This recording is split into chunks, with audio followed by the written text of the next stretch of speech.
बालोद जिले में 3 महीने पहले हुए अंधे कत्ल को सुलझाने में सफलता हासिल की गई है। बता दें आपको, ग्राम अमलीडीह के नहर के किनारे एक जला कटा जिसका सिर, हाथ, पैर एक प्लास्टिक की बोरी में मिले। दूसरे दिन उसी जंगल के कुछ ही दूर पर फिर से एक बोरी में जला कटा हुआ शव का धड़ मिला। उस शव का चेहरा जल गया था, जिससे उसकी पहचान नहीं हो पा रही थी, जिससे क्षेत्र में सनसनी फैली हुई थी, जिससे बालोद जिले को अज्ञात शव को पहचानने में काफी दिक्कतों का सामना करना पड़ रहा था। फॉरेंसिक टीम के द्वारा बारीकी से निरीक्षण किया गया, जिसमें शव की पहचान एवं अज्ञात आरोपी की पताशाही के लिए विशेष टीम बनाकर बालोद व अन्य जिलों के पुलिस से संपर्क किया गया। वहां के गुम महिला की जानकारी प्राप्त कर उसे तस्दीक किया गया, जिसमें गांव के कोटवार व मितानिनों की अहम भूमिका रही। मुखबिर से सूचना मिली कि डोंडी लोहारा थाना क्षेत्र के ग्राम बकली टोला में एक महिला कई दिनों से लापता है और वह अपने मायके में भी नहीं है। सूचना पर तत्काल थाना प्रभारी बालोद ने अपनी टीम व साइबर सेल टीम को लगाकर ग्राम बकली टोला जाकर लापता महिला के संबंध में पता तलाश किए जाने पर पाया कि स्वरूप दुर्वे की पत्नी कुछ दिनों से गांव में नहीं थी। पुलिस ने गुम महिला की मां से पूछताछ की तो मां ने बताया कि कुछ दिन पहले बाजार से 2 जोड़ी पायल अपनी दोनों बेटियों के लिए खरीदी थी, जिसका एक जोड़ी पायल मेरे पास रखा हुआ है। टीम द्वारा घटना के फोटोग्राफ दिखाने पर उसकी मां ने नाक की फुली, अंगूठी, पायल और नेल पॉलिश की पहचान कर अपनी बेटी होना बताया है। मृतका की पहचान प्रमिला दुर्वे के रूप में की गई है।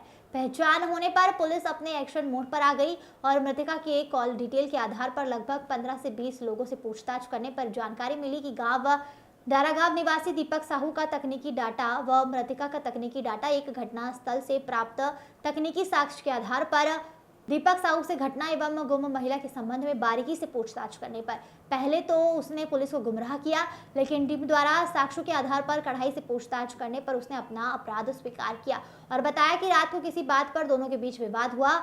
प्रमिला की हत्या करने की नीयत से सिर को पकड़कर चौखट में पटक दिया, जिससे महिला बेहोश होकर नीचे गिर गई।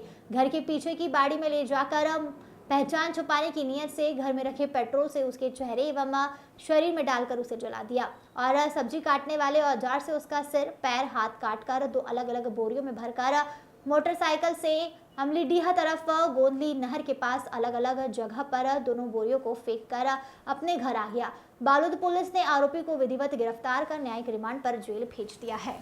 बालोद से बोधन भट्ट की रिपोर्ट। उससे उसको जला दिया। जलाने के बाद उसने हंसिया से उसको टुकड़े टुकड़े काटा ताकि उसकी पहचान न पता चले और फिर उसको अपने घर से इधर जो अमलीडीह की जो जगह है इसकी डेड बॉडी मिली, वहाँ उसको लाके उसको फेंक दिया। उस पर से जो है वो ये सोचने लगा कि मैं तो मतलब दूर फेंक दिया, नहीं पता चलेगा। पर वो जो है जब पुलिस को मिली डेड बॉडी, पुलिस को 2 टुकड़े में मिली, एक जगह उसका धड़ मिला, एक जगह उसके बाकी टुकड़े मिले। पुलिस ने उन्हीं छोटे छोटे क्लूज को जोड़ना शुरू किया। जैसे वो जो बोरी मिली थी उसके ऊपर जो एक प्लास्टिक का रस्सी बंधी थी और जो चीज़ें जो शरीर पे पाई गई, जैसे हम लोगों को भी पता चल गया था कि इसको जलाया गया है करके, तो फोरेंसिक एक्सपर्ट से भी ये चीज़ को पता लगाया गया कि इसको जलाया है क्या करके। उन्होंने भी इसका किया, तो उसका एज डिटर्मिनेशन हुआ। एज से ये पता चला करीब करीब जो है 35 से 40 के बीच की उसकी उम्र होगी करके। फिर जितनी भी मितानिन है उस गाँव की, उन सब से संपर्क किया था ये टीआई साहब ने और उनकी बैठक करके ये पता लगाया कि क्या उस महिला का नसबंदी ऑपरेशन हुआ था। तो फिर ये पता चला, क्योंकि हमको पीएम रिपोर्ट में ये बात पता चल गई थी कि उसका नसबंदी हुआ है। तो नसबंदी को जोड़ने से ये बात पता चली कि वो उसके बच्चे हैं, तभी उसने नसबंदी कराया। तो उसका लड़का भी ट्रेस हो गया, लड़के का उसमें लिया उसका डीएनए टेस्ट और उसकी जो माँ है उसका डीएनए टेस्ट, ताकि उनकी पहचान स्थापित हो सके। इस तरीके से जब पूरा फुल प्रूफ ये हो गया, फिर उससे सब चीज़ें उससे पूछी। तो पहले तो वो गोल मोल जवाब देता रहा जो इसका आरोपी है प्रदीप साहू। बाद में जब उसको सारी चीज़ें जब तथ्य के रूप में एक एक करके टीआई साहब और एसडीओ के सामने उनको बताई कि ये देखिए साइबर टीम ने ये चीज़ निकाला है, इसमें तुम्हारा कॉल डिटेल है, तुमने इतने बजे बात किया है और तुम यहाँ गए, ये इस तरीके से सारी चीज़ें जब सामने आई फिर वो टूट गया। फिर उसने ये बात बता दी कि मैंने उसको इन कारणों से मारा था। तो ये अवैध संबंधों के कारण जो है और प्रियाचरित्र के कारण उस औरत की हत्या की गई। पहचान छिपाने के लिए उसकी लाश को टुकड़े टुकड़े करके तय कर दिया। इसको थाना प्रभारी द्वारा गिरफ्तार किया गया, गिरफ्तार करके जेल पेश किया गया। सर कितने साल से इन लोग को?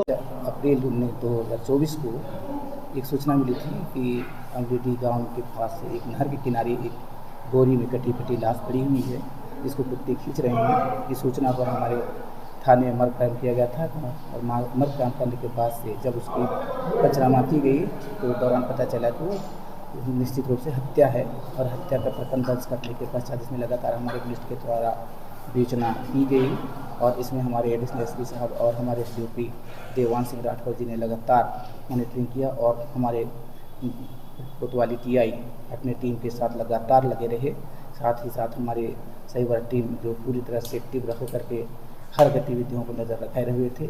इसी दौरान हम लोग को मुखबिर के जरिए सूचना मिली थी कि अमुक गाँव की एक महिला को मिसिंग की सूचना है जिसकी किसी प्रकार का गुमनाम कायम नहीं हुआ है। उस आधार पर हम उसको पधार लेते हुए हमारी पुलिस टीम लगातार उस पर विवेचना करी और विवेचना के परिणाम से हमको अज्ञात हुआ कि वो किसी महिला किसी व्यक्ति के साथ उसका संबंध था। उस आधार पर हमने उस व्यक्ति को भी तलाश किया और अंततः उसको हम लोग खोजने में सफल हुए और सफल होने के बाद उसने अपने अपराध कबूल किया है और आज आपके समक्ष आप आरोपी खड़े हैं।